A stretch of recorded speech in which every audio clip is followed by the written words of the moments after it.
Okay, thanks for coming to listen to me. I'll try not to do the butterfly with my hands.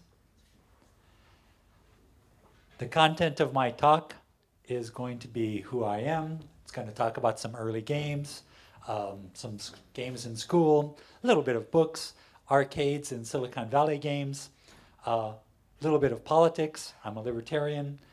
Some 90s games, some family games, some online multiplayer games, current games.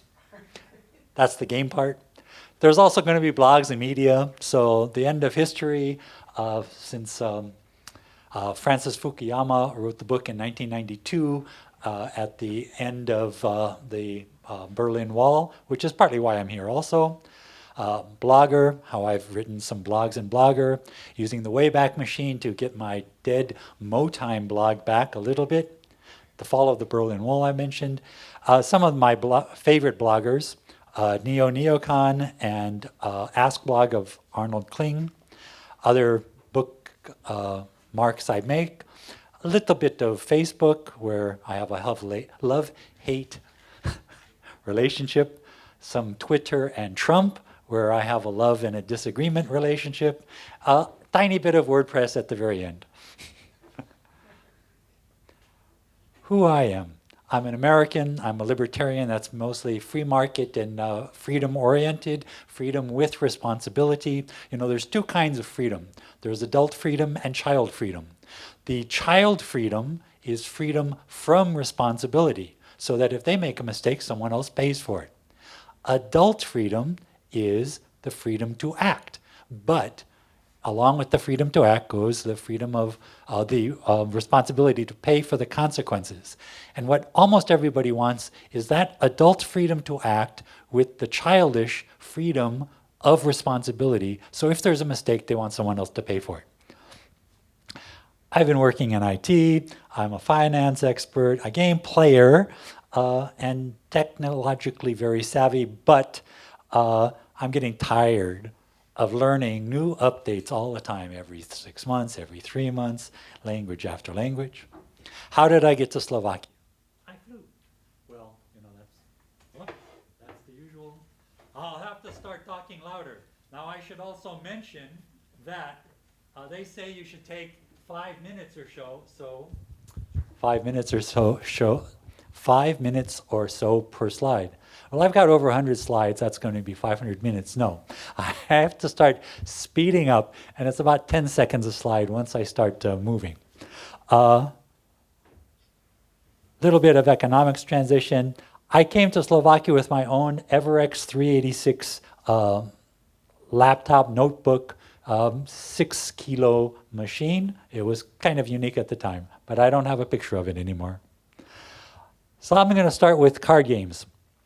I'm going to talk a little bit about rummy, solitaire, pinochle, spades, hearts, and poker.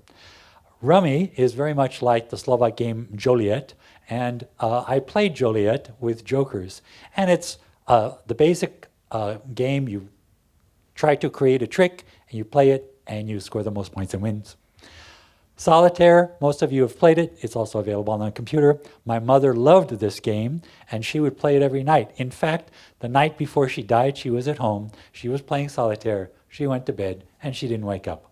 That was 14 years ago. I went to America for her funeral. It was sad, but it was also nice to see my family. Pinochle is a very strange game. Pinochle refers to a queen of spades and a jack of diamonds. That's a pinochle. It's played with the high cards, and the suit goes in order ace, 10, king, queen, jack. So it's a strange game, but I liked it. And I played a lot of it when I was in junior high school. Spades, I still play spades. And spades has the advantage of you have to choose how many tricks you're going to win, and then you play tricks to get those, and spades is always trump.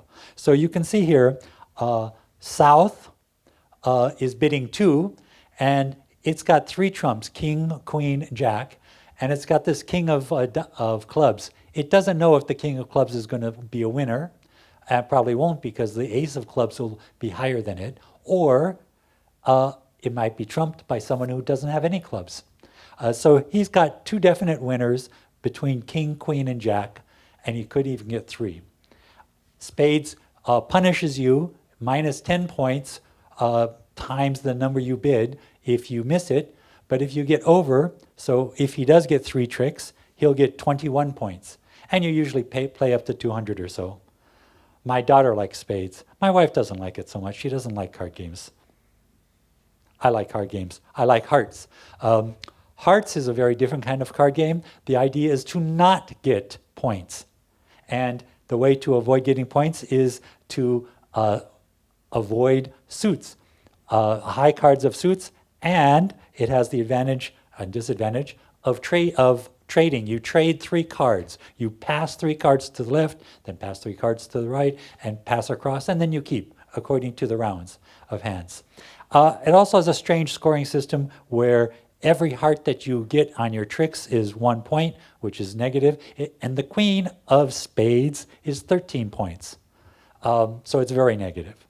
And there's also another interesting thing. If you get all 13 hearts plus the queen of spades, you get 26 points, except that you don't get that. Everybody else gets it. So this is called going for it all or shooting the moon, and that's what makes hearts really, really interesting, because most of the time you're trying to avoid, so everyone else is thinking, oh, they're doing great, they're getting no hearts, but you're taking them all. So you take them all, and then they all get 26. It's great fun. Then there's poker. Here's a list of poker rankings. If you don't know, straight flush, 4 of a kind, full house, flush, straight, 3 of a kind, 2 pair, 1 pair, and high card. And the pots get big when two people think that they're both going to win.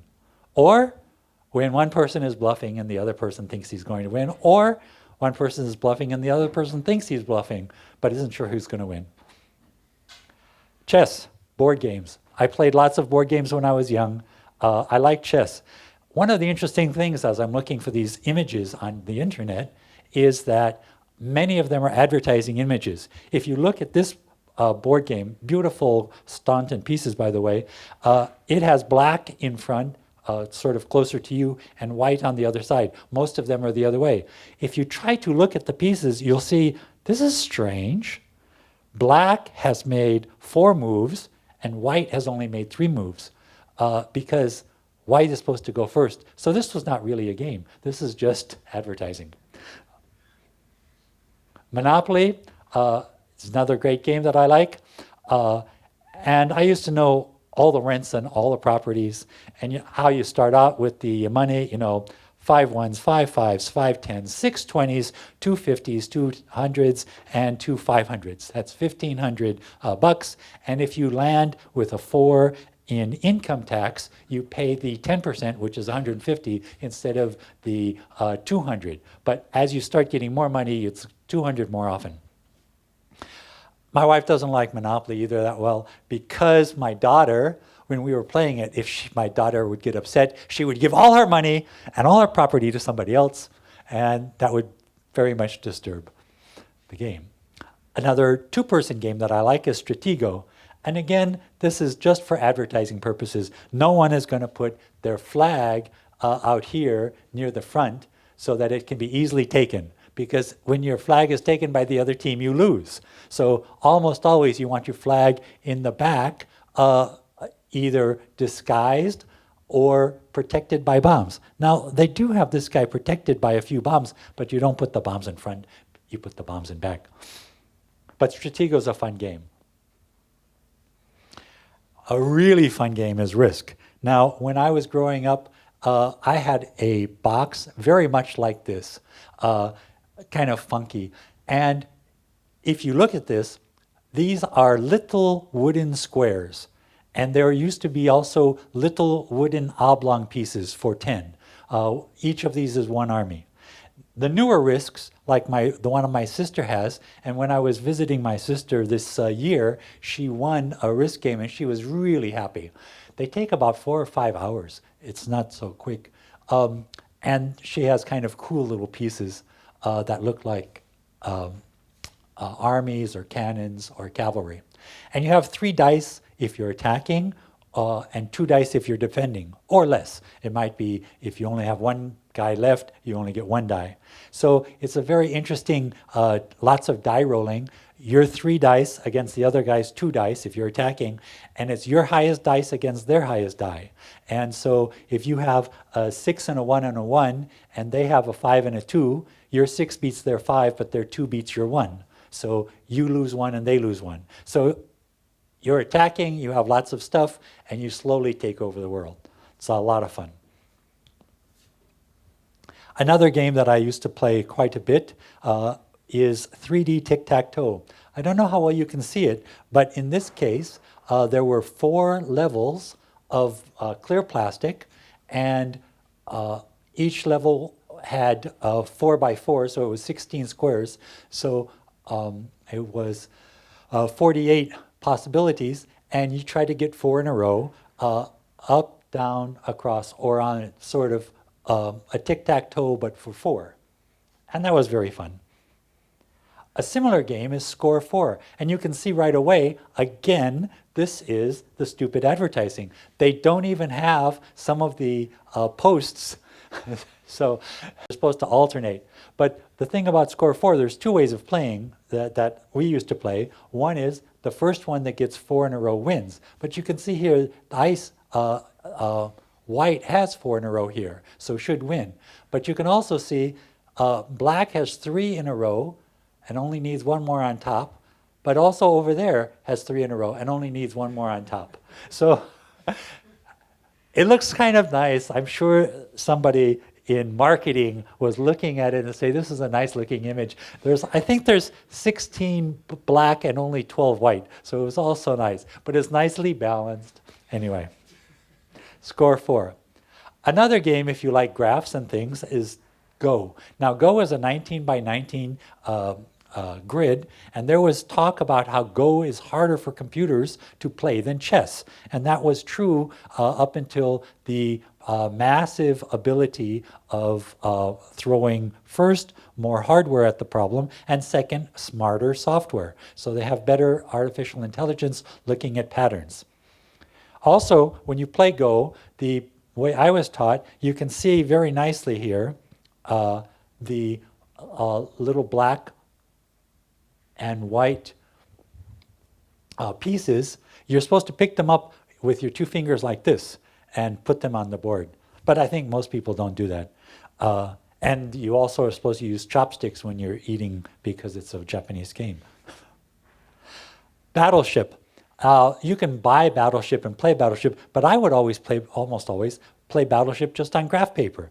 You make graph paper, you play Battleship, you put different size ships, 5 for an aircraft carrier, 4 for battleship, 3 for a cruiser, 3 for a submarine, 2 for a destroyer. You put them on the grid somewhere, and you guess where the other guy has his, and he sinks your battleship. Dots. Dots can start out as just 4 by 4 dots, or usually on graph paper, 5 by 5, 10 by 10, and you make the lines, and then the other guy makes the lines, and you keep making a line until you start making boxes. And then you count up the boxes, and the number of boxes, you get wins. In this game, that you, which was me, I'm about to lose because I made a box here, I'll make another box there, and then I have to put a line. And as soon as I put a line here or there or anywhere, he'll get all the other boxes. I hadn't played this before on the computer, so it was the first time I saw this as I'm looking for this, because this was something I used to play when I was in elementary school, and it's fun. Another fun graph paper game is 5 in a row, and you, as you could guess, you try to get 5 in a row, like tic-tac-toe. To get 5 in a row, typically you need 2 cases of 4 in a row without being blocked, so that you're trying to get lots of 3s in a row that will intersect, so that you can get some 2 times 4 in a row. You can see here, you can also play it on a Go board, which is kind of fun, and nobody is winning here. This is actually looking like it could have been a real game. Pinball. This is walk through my childhood, and I used to love pinball. I used to go to bowling alleys to play pinball. Also, when I was going to bowling alleys, they didn't have automatic scorers. So if you were playing bowling, you had to score it yourself. If there were leagues, and there were lots of bowling leagues, they had to score it themselves. Now, most people who bowl, when they're bowling in the league, one of the nice things about bowling is you can be a little bit tipsy and still bowl. In fact, you can be barely walking and still bowl. But you can't keep score when you're barely walking. So I would keep score for these guys, and because I knew how to keep score. And it's a little bit complicated bowling. You know, if you get a spare, it's 10 plus what you get on the next roll. If you get a strike, it's 10 plus what you get on the next two. And if that's another strike, then it's 20 plus the next one. But if it's a spare, then it's 20 directly. Plus you have to add each one. So, you know, you get 8 in the first frame, and then you get a spare in the second frame, and then in the third frame you get another 8. So, but you got it by 8 in one ball, so that's 18 plus 8 is 26, and then another 8 is 34. So you got to keep that score. That was in the bowling alley. Pinball was much more easy and fun. You put the quarter in the slot over here, and you have the flippers, and you pound it, and you tilt, and you really get upset then. Finally, moving towards arcade games, the first one was Computer Space, and this was this is what the arcade machine looked like, and there was a little guy. I had visions of having little animations here, but the animations take too long. So you're not going to get animations, I'm sorry. But one of the things about Computer Space is you don't have the TIE fighter moving quickly in the air, because in space, nothing stops your momentum except your own thrust. So you have to turn, thrust against the way you're moving, and slow down, and then start going another way. Or you can turn, but your momentum is really a big thing. And these early games were very interested in getting the mathematics right. So that was most of my high school, junior high. Some important books: Lord of the Rings, a beautiful, wonderful fantasy. I read it a few times. It led to Dungeons and Dragons and adventure games.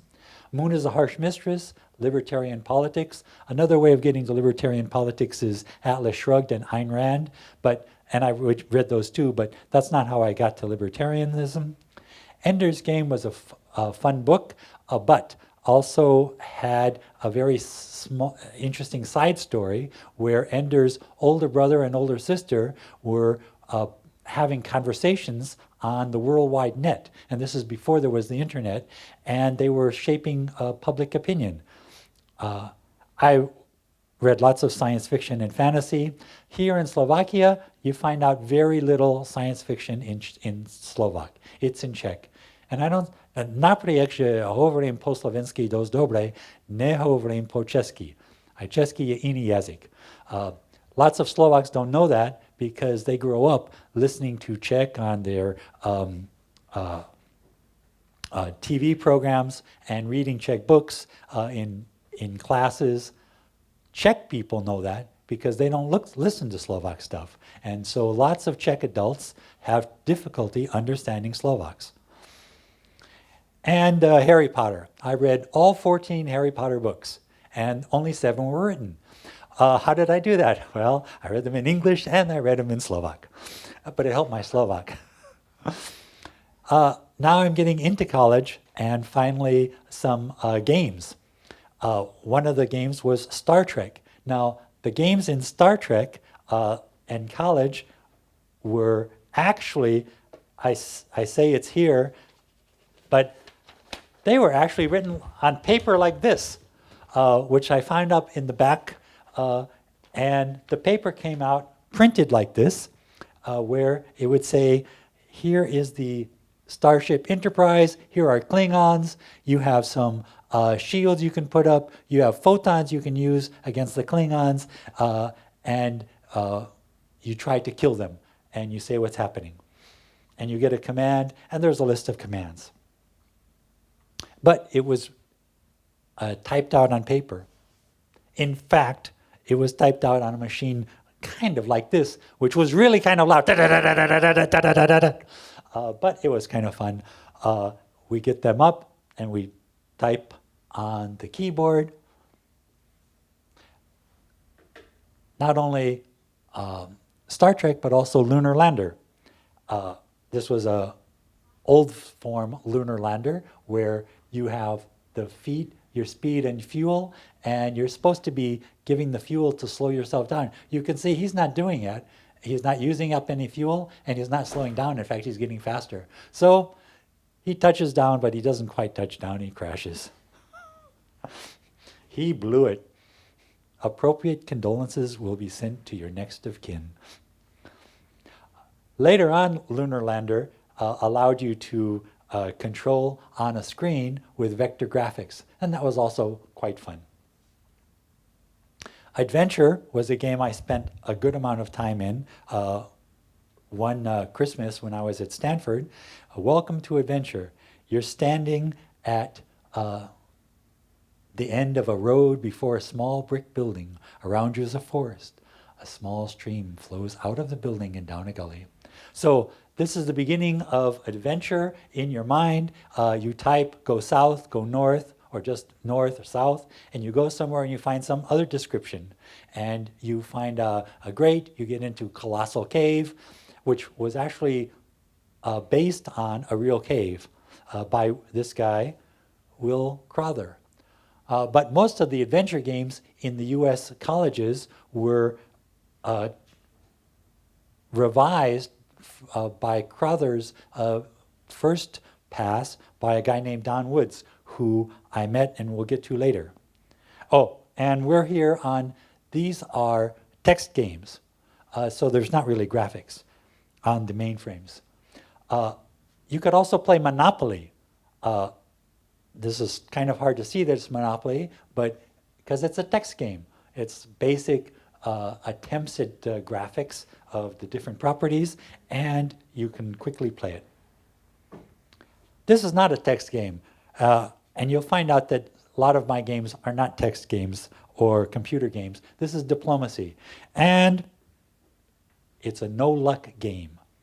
Everything that happens in diplomacy happens because people order it, or they don't order it, or they misorder it, or they forget to order it. So if you have a peace in Vienna, and Russia, and you're Austria, and Russia has a peace in Warsaw, and you order your piece to Galicia, and he orders his piece to Galicia, they bounce.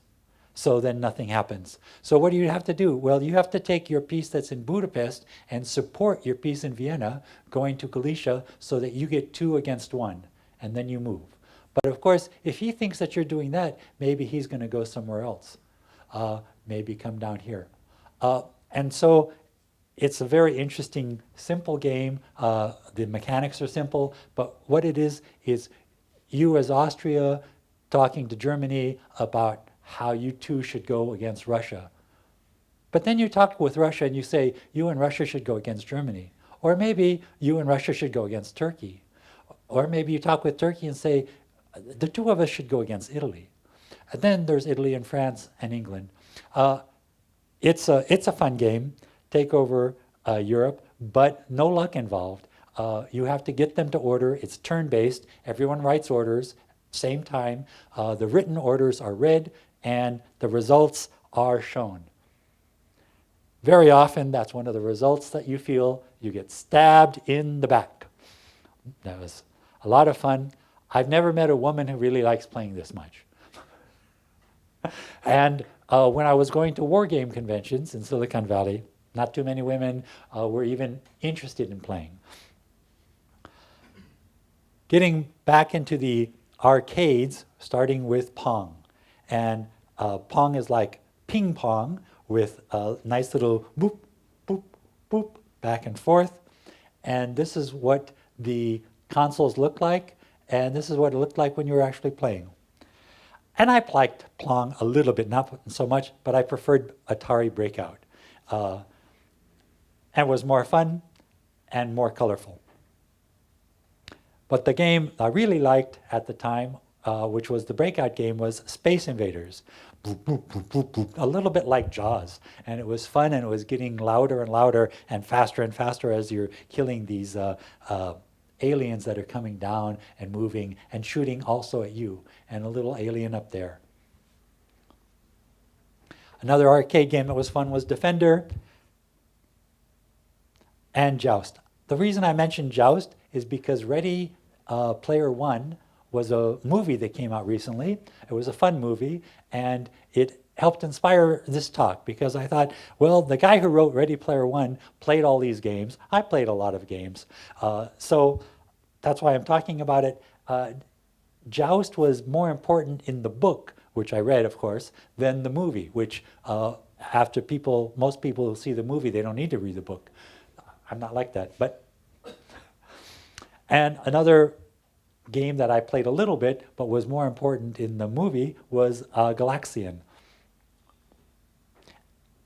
The huge winning arcade game that caused hundreds of millions of dollars of revenue to the arcade industry after Space Invaders was Pac-Man. And lots of women liked to play Pac-Man. And they didn't seem to have a big preference for Miss Pac-Man, but they did like it. Then there was Donkey Kong. And then there's Silicon Valley games. Now, back to text.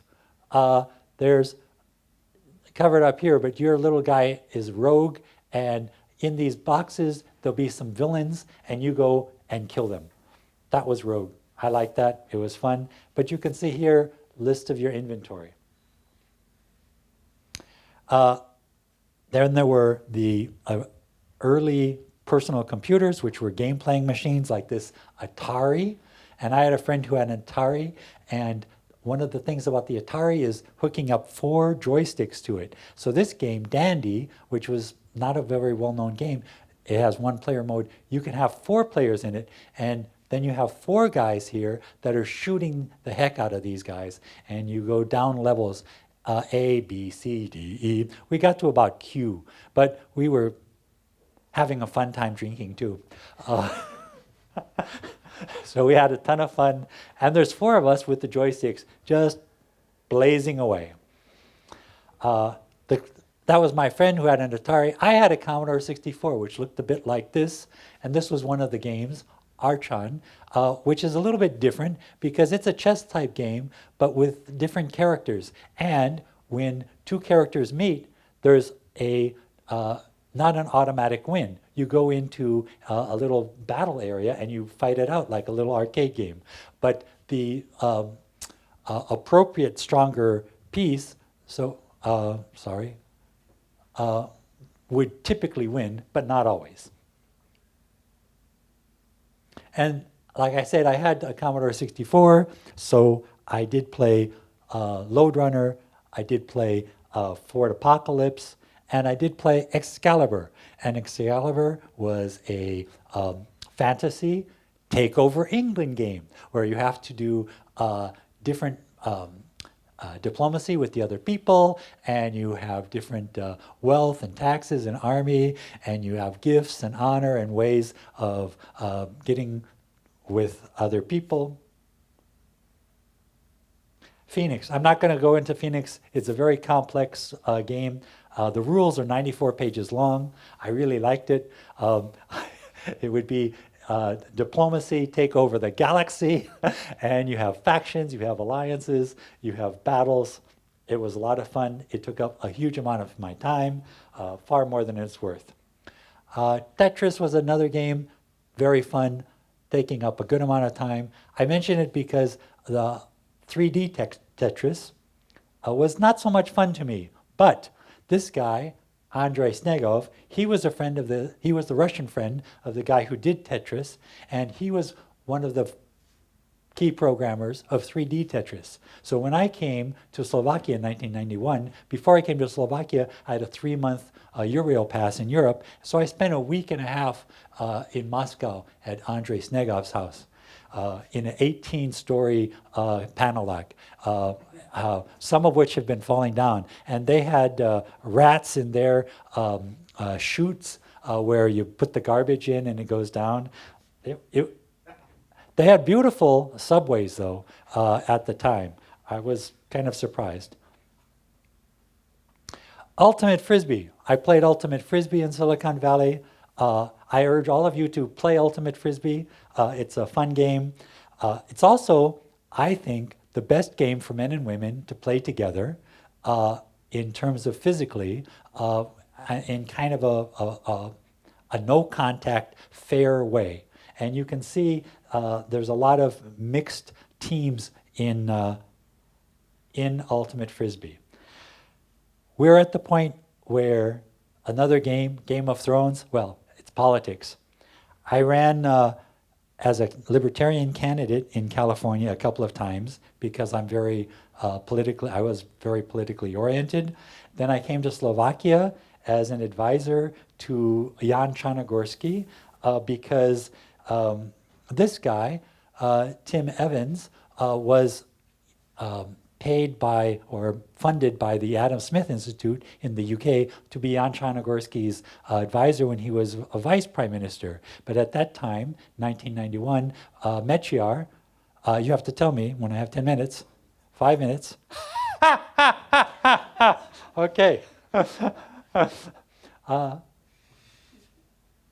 So this is his wedding 10 years later.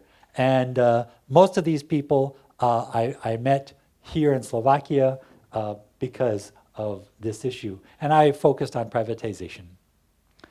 Minesweeper, that was a game. Castle Wolfenstein, another game. This was a good game. This was the first-person shooter. I'm not big on first-person shooters, but this was a really good game. Sid Meier's Civilization, that's a great game. I'm big on this kind of game. In this case, American civilization destroyed by Indians. Next big game that I loved, Age of Empires. And, sorry? What is Age of Mythology? It's coming. Mental disorders. Here in Slovakia, there's actually lots of good ultimate disc players now. And when I was here, I was among the people who were helping found that. And so I'm glad that that's happening. Here's why I'm staying. My beautiful wife and I love dancing, and she wants to stay here. Secret for marriage, do the things that are easy for you that your wife likes. So, make her happy. There's 10 things, 5 of them are easy, do those 5 things. Argue about the other ones, but if it's easy for you, do them. It's easy for me to stay. I can live anywhere. I'm pretty flexible. I have 4 kids, and here they are. But this is 12 years ago when Michael and Daniel were still young and just starting to play Age of Mythology. Daughter Bianca, this was at Dell in one of their Mikulash things. And that was for those 3. I was the year before, or the summer before, I was with my son Patrick at the beach. So, Titan, I'm going to skip Titan because we don't have time, but you can play Titan by email, and you can play Titan on a computer, and it's a great game. Don Woods and Tom Lehman are 2 people who were involved in game playing in Silicon Valley. Other games, Settlers of Catan, Labyrinth, Carcassonne. Here's Age of Mythology. And we still play that. And the reason we still play it, it's still working, or we play it through Voobly. So multiple people, and my son who's studying in Brno can play it with us.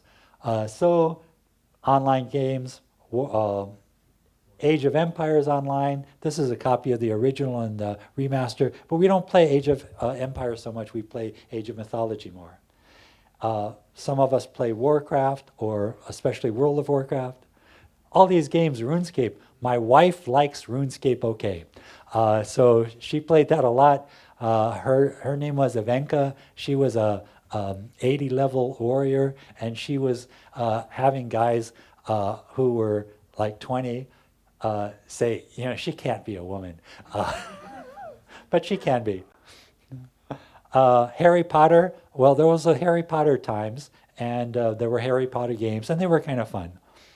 Rayman was kind of fun. We had a Rayman 1, 2, and 3.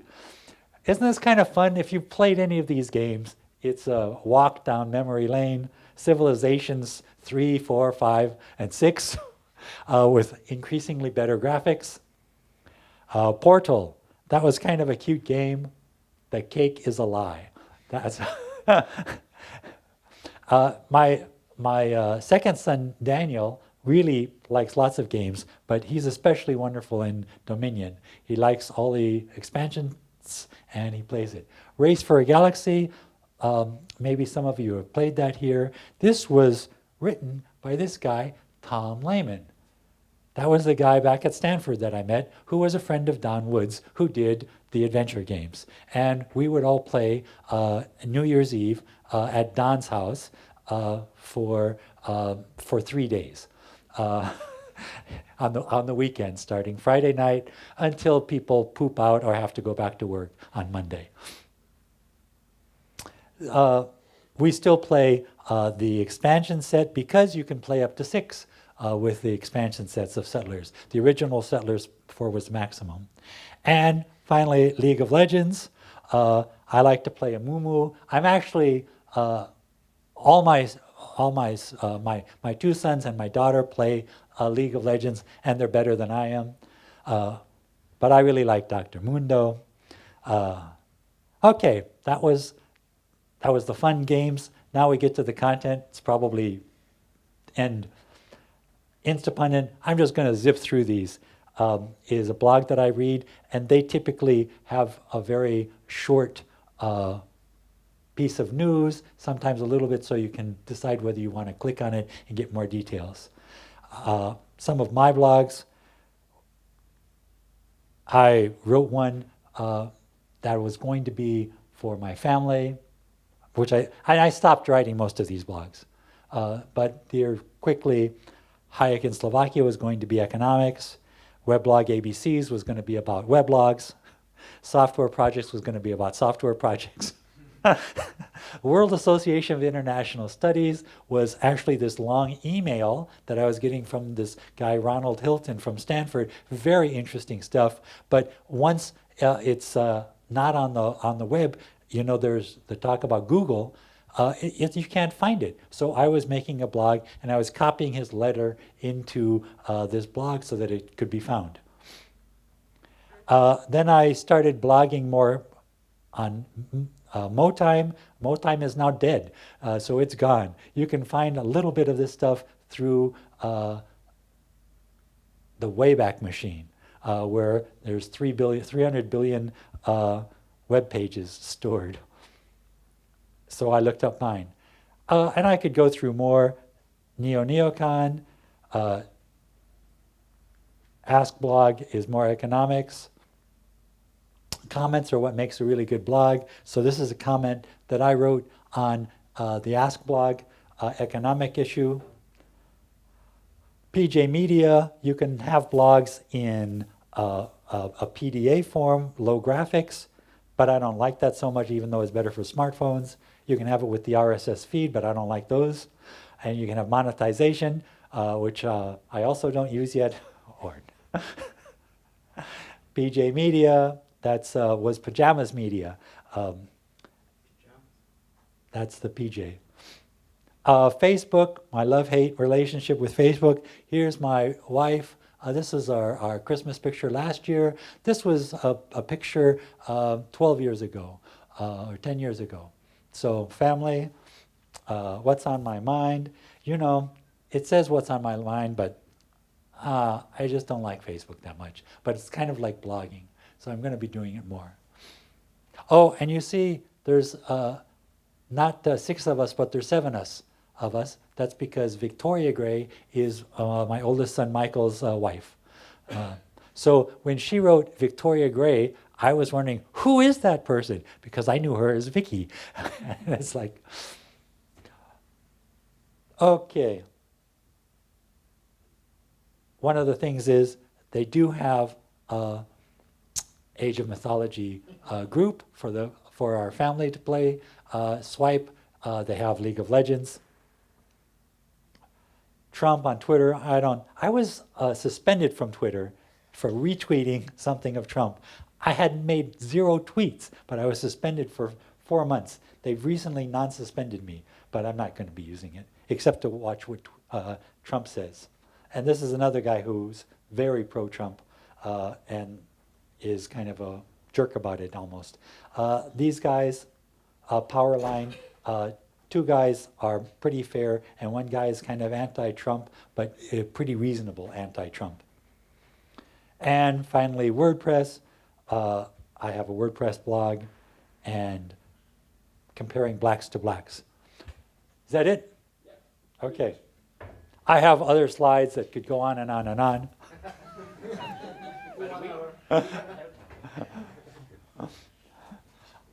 I won't even mention it.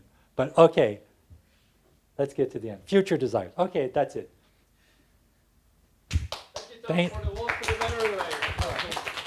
Thank you.